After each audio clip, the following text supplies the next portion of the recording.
Now, in what has already been a terrible week for our Jewish community, and to be honest, most of us, it was made worse by the PM's shameless October 7 motion, which couldn't, for just one day, acknowledge the atrocities committed by Hamas without also taking potshots at Israel for what has ensued since.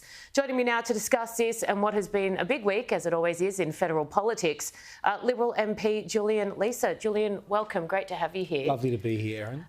The Prime Minister's attitude and proposal this week has taken us into brand new territory when it comes to Israel, hasn't it?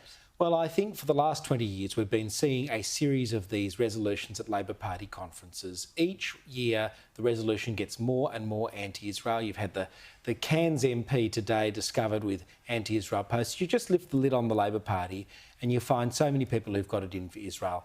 But what was really sad about what happened on Tuesday was we were supposed to be remembering a terrorist attack that claimed 1,200 innocent lives in Israel, one of the countries that we are closest to around the world, a country that has provided intelligence that saved Australian lives. And we couldn't on that one day just take a moment and acknowledge the terrorism. The reason that we in the Coalition opposed this motion is that Peter Dutton had put forward a motion, a very good motion, a strong motion, to the Prime Minister over the weekend.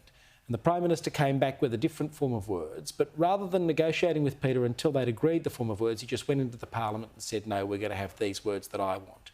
And those words included calling for a ceasefire. There's many reasons why we couldn't support a ceasefire as the Coalition, because a ceasefire just allows Hamas and Hezbollah and Iran to regroup. A ceasefire doesn't guarantee the return of the hostages. A ceasefire doesn't stop those regimes from continuing not to recognise Israel's right to exist.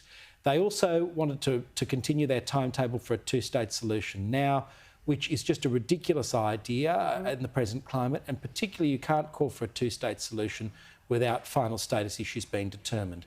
And unfortunately, we weren't able to give that motion, for good reason, bipartisan support in the House. When it went to the Senate, there were a whole bunch of amendments made.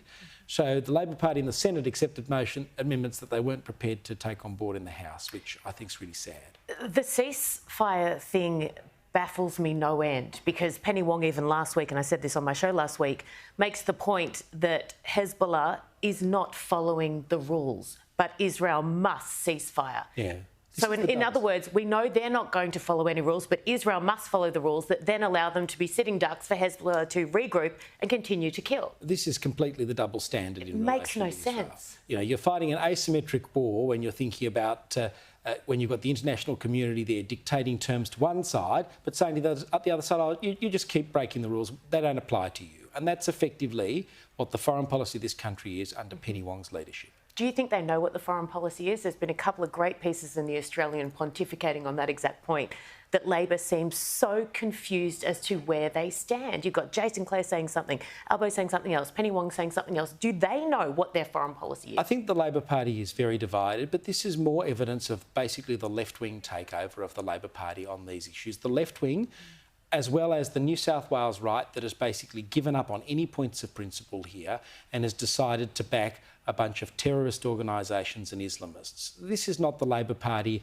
of Bob Hawke. It's not the Labor Party of Julia Gillard. It's not the Labor Party of Paul Keating. It's the sellout Labor Party under Anthony Albanese. Speaking of sellout, this whole entire conflict, every time I see something else, I think, that will do. I'll never see something worse. Then I see that UNRWA, the organisation that has been proven to have been involved in October 7, proven, could potentially win the Nobel Peace Prize. Yeah, Julian, that might do me. Yeah, I mean, the Nobel Peace Prize, a prize won by people like Mother Teresa and Martin Luther King. If they give it to UNRWA, you know, I want everyone who's ever won the Nobel Peace Prize to return it, because this organisation has blood on its hands. There were people who were employees of UNRWA who were engaged in the terrorist attacks.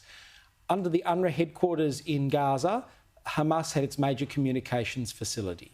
And it is a joke that UNRWA is being put up for the Nobel Peace Prize. And I want to see Australia's Nobel laureates, people like Brian Schmidt, people like Peter Doherty, coming out and calling this out and saying this degrades what the Nobel Peace Prize is. Absolutely. I mean, even the fact that they are considered completely degrades any credibility that they have had. It is appalling. It just shows another institution in our international and national life basically turning a blind eye to anti-Semitism. They purport to be for humanity. This is what I can't understand. The whole reason they exist is meant to be to uphold moral standards and ethics. Well, to some people, some elites, the Jews just don't count. And that's where we've got to in our society, and it's a tragic thing.